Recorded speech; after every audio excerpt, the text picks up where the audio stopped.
ನಮಸ್ಕಾರ, ನಾನು ಪ್ರೇಮ್ ಚೌಗಲ, ಬೆಳಗಾವಿ. ನಮ್ಮ ಸಚಿವರಾದ ಲಕ್ಷ್ಮೀ ಅಕ್ಕ ಹೆಬ್ಬಾಳ್ಕರ್ ಅವರು ಸುಳ್ಳು ಹೇಳೋದು ಬಿಟ್ಟು ಬೇರೆ ಏನ್ರ ಕಲಿಬೇಕು ಇವ್ರು. ಯಾಕಂದ್ರ 2 ತಿಂಗಳ 5,000 ಕೋಟಿ ಜನರಿಗೆ ದುಡ್ಡು ಕೊಟ್ಟದ ಗೊತ್ತಿಲ್ಲ. ಇವ್ರು ಹೆಂಗ್ ಕೆಲಸ ಮಾಡ್ತಾ ಇದಾರೆ? ಕೊಟ್ಟಿದ್ದೇವೆ ಅಂತ ಹೇಳ್ತಾರೆ. ಬಿಜೆಪಿ ಅವರು ಒತ್ತಡ ಹಾಕಿದ ಮೇಲೆ ಇವ್ ಕೊಟ್ಟಿಲ್ಲ ಅಂತ ಹೇಳ್ತಾರೆ. ಏನಿದು? ಆ ದುಡ್ಡು ಎಲ್ಲಿ ಹೋಯ್ತು? ಇವ್ರು ಸಚಿವ ಸ್ಥಾನಕ್ಕೆ ಯೋಗ್ಯರ? ಇವ್ರನ್ನ ಬೇಗನೆ ಸಚಿವ ಸಂಪುಟದಿಂದ ಇಳಿಸಿ. ಒಂದದು. ಎರಡನೇದು, ಮಹಿಳೆಯರು ಅಂತ ಯಾವುದೇ ಒಬ್ಬರು ಮಿನಿಸ್ಟರ್ ಹೇಳ್ತಾ ಇದ್ರು, ಮಹಿಳೆಯರಿಗೆ ನೀವು ಆ ತರ ಮಾತಾಡ್ತೀರಾ, ಈ ತರ ಮಾತಾಡ್ತೀರಾ ಅಂತ. ಸಚಿವರೇ, ಮೆಡಿಕಲ್ ಮಿನಿಸ್ಟರ್ ಬಹುಶಃ ಅನ್ಸುತ್ತೆ, ನೀವು ಮಹಿಳೆಯರ ಬಗ್ಗೆ ಎಷ್ಟು ಮಾತಾಡ್ತೀರಲ್ಲ, ಮಹಿಳೆಯರಿಗೆ ಲಕ್ಷ್ಮೀ ಅಕ್ಕ ಹೆಬ್ಬಾಳ್ಕರ್ ಅವರು ಆದ ಕೆಲಸಗಳನ್ನ ಕೆಡಿಸ್ತಾ ಇದಾರೆ. ನಾನು ಪ್ರೇಮ್ ಚೌಗಲ, ನಮ್ಗೆ ಕಾಲ್ ಮಾಡಿ 8618635041. ನಾನೆಲ್ಲ ನಿಮ್ಗೆ ಕ್ಲಿಯರ್ ವಿಸ್ತಾರವಾಗಿ ಹೇಳ್ತೇನೆ. ಇದೇ ಲಕ್ಷ್ಮೀ ಅಕ್ಕ ಹೆಬ್ಬಾಳ್ಕರ್ ಅವರು ಸಣ್ಣ ವಿಷಯಕ್ಕೆಲ್ಲ ಗುಂಡಾ ಕಾಯ್ದೆಗಳು ಹಾಕಿಸ್ತಾರೆ. ಜನರಿಗೆ ಕೊಟ್ಟ ಕೆಲಸವನ್ನು ಕಸ್ಕೋತಾ ಇದ್ದಾರೆ. ಮಹಿಳಾ ಮಕ್ಕಳ ಕಲ್ಯಾಣ ಇಲಾಖೆಯ ಸಚಿವರಾಗಿ ಇವರು ಮಹಿಳೆಯರನ್ನ ಮೇಲೆ ತಗೊಂಡ್ ಬರೋದು ಬಿಟ್ಟು ಅದ ಕೆಲಸ ಕೆಡಿಸಿ ಮಹಿಳೆಯರ ಮನೆ ಕುಣಿಸ್ತಾ ಇದಾರೆ. ಮತ್ತೊಬ್ರು ನಾಗಲಕ್ಷ್ಮಿ ಅಕ್ಕ ಅಂತ ಇದ್ದಾರೆ, ಮಹಿಳಾ ಪ್ರೆಸಿಡೆಂಟು ರಾಜ್ಯದ.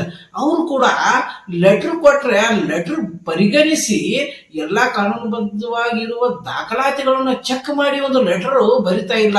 ಇವರೆಲ್ಲ ಮಹಿಳಾ ಅಧ್ಯಕ್ಷರು, ಮಹಿಳಾ ಸಚಿವರು ಬೇಕಾ? ಮಹಿಳೆಯರ ರಕ್ಷಣೆ ಮಾಡಕ್ಕಾಗಲ್ಲ ಇವರಿಗೆ. ಮಹಿಳೆಯರಿಗೆ ಕಾನೂನುಬದ್ಧವಾಗಿ ಕಾನೂನು ಕೊಡ್ಸಕ್ಕಾಗಲ್ಲ. ಇವ್ರ ಮನೆ ತುಂಬ್ಕೋತಾ ಇದ್ದಾರೆ. ಬರೀ ಫೇಸ್ಬುಕ್ ಅಲ್ಲಿ, ವಾಟ್ಸಪ್ ಅಲ್ಲಿ ಅದೇನೋ ಫೋಸ್ ಕೊಡೋದಂತೆ, ಕೈ ಮಾಡೋದಂತೆ, ಇದು ಮಾಡೋದಂತೆ. ಬರೀ ನಾನು ಅದನ್ನ ಮಾಡಿದೆ, ಇದನ್ನ ಮಾಡಿ. ಏನ್ ಮಾಡ್ತಾ ಇದಾರೆ ಮಹಿಳೆಯರಿಗೆ? ಏನ್ ಮಾಡ್ತಾ ಇದಾರೆ? ನಿಜವಾಗ್ಲೂ ನೀವು ಕತ್ತೆ ಹೇಳೋದನ್ನು ಬಂದ್ ಮಾಡಿ. ನನ್ನ ಕಡೆ ದಾಖಲಾತಿಗಳಿದ್ದಾವೆ, ನಾನು ತೋರಿಸ್ತೇನೆ. ಮಹಿಳಾ ಮತ್ತು ಮಕ್ಕಳ ಕಲ್ಯಾಣ ಸಚಿವರಾಗಕ್ಕೆ ಇವರು ಯೋಗ್ಯರಲ್ಲ. ಯಾಕಂದ್ರೆ ಬಹಳಷ್ಟು ಜನರಿಗೆ ಬೆಳಗಾವಿಯಲ್ಲಿ ಅನ್ಯಾಯ ಮಾಡ್ತಾ ಇದಾರೆ, ರೈತರಿಗೆ ಅನ್ಯಾಯ ಮಾಡ್ತಾ ಇದಾರೆ. ರೈತರ ಜಮೀನು ಸುಳ್ಳು ಹೇಳಿ ತಗೊಂಡಿದ್ದಾರೆ ಶುಗರ್ ಫ್ಯಾಕ್ಟ್ರಿಗೆ, ಅವ್ರಿಗೆ ದುಡ್ಡು ಕೊಟ್ಟಿಲ್ಲ. ಬಹಳಷ್ಟು ಇದಾವೆ, ನನ್ನ ಕಡೆ ಎಲ್ಲ ರೆಕಾರ್ಡ್ಸ್ ಇದಾವೆ. ನಾನು ಸಂಪರ್ಕ ಮಾಡಿ ಹೇಳ್ತೇನೆ. ನಾನು ರಾಜ್ಯದಲ್ಲಿರುವ ಬಹಳಷ್ಟು ಮಂತ್ರಿಗಳ, ಕಾಂಗ್ರೆಸ್ ಮಂತ್ರಿಗಳ ಡೋರ್ಗೆ ಆಫೀಸ್ಗೆ ಹೋದೆ, ಲೆಟರ್ ತಗೊಂಡು ಹೋದೆ. ಯಾರು ಸರಿಯಾಗಿ ಮಾತಾಡಲ್ಲ ರೀ. ಕಾನೂನು ಅನ್ನೋದೇ ಸತ್ತು ಹೋಗಿದೆ ಸರ್ಕಾರಕ್ಕೆ. ಮಂತ್ರಿಗಳಿಗೆ ತಾಕತ್ತಿಲ್ವಾ? ಮಂತ್ರಿಗಳಿಗೆ ಕಾನೂನುಬದ್ಧವಾಗಿ ಕೆಲಸ ಮಾಡೋದು, ಜನರಿಗೆ ನ್ಯಾಯ ಕೊಡಿಸೋದು ಗೊತ್ತಾಗಲ್ವಾ ಇವರಿಗೆ? ನಾನು ಸಿದ್ದರಾಮಯ್ಯ ಸಾಹೇಬರಿಗೆ ರಿಕ್ವೆಸ್ಟ್ ಮಾಡ್ತಾ ಇದ್ದೇನೆ, ಲಕ್ಷ್ಮೀ ಅಕ್ಕ ಹೆಬ್ಬಾಳ್ಕರ್ ಅವರನ್ನು ತಕ್ಷಣ ಸಂಪುಟದಿಂದ ಇಳಿಸಬೇಕು. ಮಾನ್ಯರೇ, ಇದು 8-9 ತಿಂಗಳಿಂದ 5,000 ಕೋಟಿ ಹೋತೆಲ್ಲಿ ಯಾರು ಚೆಕ್ ಮಾಡೋರು ಇದನ್ನ? ಉಳಿದ ಅಧಿಕಾರಿ IAS, KAS, IPS ಇವರೆಲ್ಲ ಅದನ್ನು ನೋಡಕ್ಕಿದ್ದಾರೆ. ಅವ್ರೇನು ಮಲ್ಕೊಂಡಿದ್ದಾರ? IAS, IPS ಏನಿದೆ? IAS ಅಧಿಕಾರಿ, KS ಅಧಿಕಾರಿ ಇದಕ್ಕಿದ್ದಾರೆ. ಈ ದುಡ್ಡನ್ನ ಸರಿಯಾಗಿ ಹಂಚಿಕೆ ಮಾಡೋದು, ಜನರಿಗೆ ಹೋಗ್ಬೇಕು, ಡಿಪಾರ್ಟ್ಮೆಂಟ್ ಅಲ್ಲಿ ವ್ಯವಸ್ಥೆ ನೋಡಕ್ ಇವ್ರು ಇದ್ದಾರೆ. ಇನ್ನುಳಿದ ಅಧಿಕಾರಿಗಳು ಕೆಳಗಿದ್ದಾರೆ. ರಾಜ್ಯಾದ್ಯಂತ ಕೋಟ್ಯಾಂತರ ಸ್ಯಾಲ್ರಿ ಹೋಗ್ತಾ ಇದೆ ಇವರಿಗೆ. ನಾಚಿಕೆ ಆಗಲ್ಲ ಆಫೀಸರ್ಗಳಿಗೆ? 7-8 ತಿಂಗಳಿಂದ 5,000 ಕೋಟಿ ಅದು ಎಲ್ಲಿ ಹೋಯ್ತು? ಎಲ್ಲಿ ಮಿಸ್ಯೂಸ್ ಆಯ್ತು? ಅದು ಪರಿಗಣಿಸಬೇಕು. ಅದು ಸಚಿವ ಸ್ಥಾನದಿಂದ ಅವ್ರನ್ನ ಇಳಿಸಬೇಕು. ಇದು ಅಲ್ಲದೆ ಬಹಳಷ್ಟು ಲಕ್ಷ್ಮೀ ಅಕ್ಕ ಹೆಬ್ಬಾಳ್ಕರ್ ಅವರ ಹಗರಣಗಳಿದ್ದಾವೆ.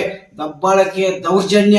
ಇದಲ್ಲದೆ ಒಂದು ತಹಶೀಲ್ದಾರ್ ಆಫೀಸಲ್ಲಿ ಸುಸೈಡ್ ಮಾಡ್ಕೊಂಡು ಸತ್ರು, ಅವ್ರ ಹೆಸರು ಬರೆದ್ರು. ಇದಲ್ಲದೆ ರಾಜ್ಯಪಾಲರ ಸೈನ್ ಮಾಡಿ 4 ಲಕ್ಷ 5 ಲಕ್ಷ ಜನರ ಕಡೆ ದುಡ್ಡು ತಗೊಂಡಿದ್ದಾರೆ. ತಗೊಂಡ್ಬಿಟ್ಟು ಜಾಬ್ ಕೊಡ್ತೇನೆ ಅಂತ ಹೇಳಿದ್ದಾರೆ. ಪೊಲೀಸರ ಕಡೆಯಿಂದ ಅವ್ರಿಗೆ ಒತ್ತಾಯ ಹಾಕಿದ್ದಾರೆ, ದುಡ್ಡು ಕೊಟ್ಟಿಲ್ಲ. CM ಅವ್ರಿಗೆ ಈ ಮ್ಯಾಟರ್ ಹೋಗಿದೆ. ಇವ್ರ ಇಲಾಖೆಯಲ್ಲಿ ಇರುವಂತ 2 ಆಫೀಸರ್ನು ರಾಜ್ಯ ಸರ್ಕಾರ ತೆಗಿಬೇಕಂತ ಆದೇಶ ಮಾಡಿತ್ತು. ಅವ್ರನ್ನೇ ಇಟ್ಕೊಂಡು ಇವ್ರು ಕೆಲಸ ಮಾಡ್ತಾ ಇದಾರೆ. ತುಡುಗರನ್ನ ಇಟ್ಕೊಂಡು ಇವ್ರು ಮನೆ ತುಂಬ್ಕೋತಾ ಇದಾರೆ. ಇದನ್ನೆಲ್ಲ ಸರ್ಕಾರ ಕಾನೂನುಬದ್ಧವಾಗಿ ಚೆಕ್ ಮಾಡಬೇಕು. ಸಚಿವ ಸಂಪುಟದಿಂದ ಇವ್ರು ತಾತ್ಕಾಲಿಕ ಇಮ್ಮಿಡಿಯೇಟ್ ಇವ್ರು ನಿಲ್ಲಿಸಬೇಕು. ಇವ್ರಿಗೆ ಯಾವುದೇ ಅಧಿಕಾರ ಕೊಡಬಾರ್ದು. ಇಲ್ಲಾಂದ್ರೆ ದುರ್ಬಳಕೆ ಮಾಡಿಕೊಂಡು ಇವರಿಗೆ ಯಾವುದೇ ಹಿರಿಯರಿಗೆ, ಯಾವುದೇ ಅವ್ರಿಗೆ ವೋಟ್ ಹಾಕಿದ ನಾಗರಿಕರಿಗೆ, ಯಾವುದೇ ಸಂಘಟನೆದವರಿಗೆ, ಮಹಿಳೆಯರಿಗೆ, ಯಾವುದೇ ಅಧಿಕಾರಿಗಳಿಗೆ ಯಾವುದಕ್ಕೂ ಇವ್ರು ಯೂಸ್ ಆಗ್ತಾ ಇಲ್ಲ. ಇವರು ಜನರನ್ನ ಒತ್ತಾಯವಾಗಿ ಅವರ ಹಿಂಸೆ ಕೊಡೋದು, ದುಡ್ಡು ತಗೊಳ್ಳೋದು, ದುರ್ಬಳಕೆಯಿಂದ ಎಲ್ಲ ಮನೆ ತುಂಬಿಕೊಳ್ಳೋದು, ಟೆಂಡರ್ಗಳು ತಗೊಳ್ಳೋದು, ಬೇರೆ ಆದವ್ರ ಕೆಲಸಗಳೆಲ್ಲ ಹಾಳು ಮಾಡ್ತಾ ಇದ್ದಾರೆ. ನಾನು ಮುಖ್ಯಮಂತ್ರಿಯವರಿಗೆ ಕೇಳ್ಕೊಳ್ಳೋದು ಒಂದೇ, ಇವ್ರನ್ನು ಇಳಿಸಿ. DK ಶಿವಕುಮಾರ್ ಅವರೇ, ತಮ್ಮ ಆಫೀಸಿಗೆ ಬಂದ ನಾನೊಂದು ಲೆಟರ್ ಕೊಟ್ಟೆ, ತಮ್ಮ PS ವಾಟ್ಸಪ್ ಕಳಿಸಿದೆ. ಅಲ್ಲಿ ನಾನು ಡಾಕ್ಯುಮೆಂಟ್ ಕೊಟ್ಟೆ, PS 2 ಸಲ ಕಾಲ್ ಮಾಡಿದೆ, ಅವರು ನೋಡ್ತೇನೆ ಅಂತ ಹೇಳಿದ್ರು, ಏನು ಮಾಡಿಲ್ಲ. ಇಷ್ಟೆಲ್ಲ ಲೆಟರ್ಗಳು, ಇಷ್ಟೆಲ್ಲ ನಿಮ್ಮ ಕಚೇರಿಗೆ ಕೊಟ್ರೆ ನೀವು ಪರಿಗಣಿಸಲ್ಲ, ವಿಚಾರ ಮಾಡಲ್ಲ, ನ್ಯಾಯ ಕೊಡಿಸಲ್ಲ. ಸರ್, ನಿಮ್ಮಂತ DK ಶಿವಕುಮಾರ್ ಸಾಹೇಬ್ರೆ, ನೀವು ಒಂದು ನಮ್ಮ ರಾಜ್ಯದ ಹೆಮ್ಮೆ DCM, ನೀವು ಕೂಡ ಇದನ್ನು ಮಾಡಲಿಲ್ಲ ಅಂದ್ರೆ ಎಷ್ಟು ಅನ್ಯಾಯ ಆಗ್ತಾ ಇದೆ ಬಡವರಿಗೆ ಅನ್ನೋದು ನೀವು ತಿಳ್ಕೊಳ್ಳಿ. ಸರಿಯಾಗಿ ನಿಮ್ಮ ರಾಜ್ಯ, ನಾವೆಲ್ಲರೂ ನಿಮ್ಮ ಜನರು, ದಯವಿಟ್ಟು ಇದನ್ನು ಪರಿಗಣಿಸಿ ಇದಕ್ಕೆ ನ್ಯಾಯ ಕೊಡಬೇಕು. HK ಪಾಟೀಲ್ ಅವರು ಕೂಡ ನ್ಯಾಯ ಕೊಡಬೇಕಂತ ನಾನು ಕೇಳ್ತುಕೊಳ್ತೇನೆ. ನಿಮ್ಮ ವಾಣಿ, ಇದು ಕನ್ನಡಿಗನ ಧ್ವನಿ.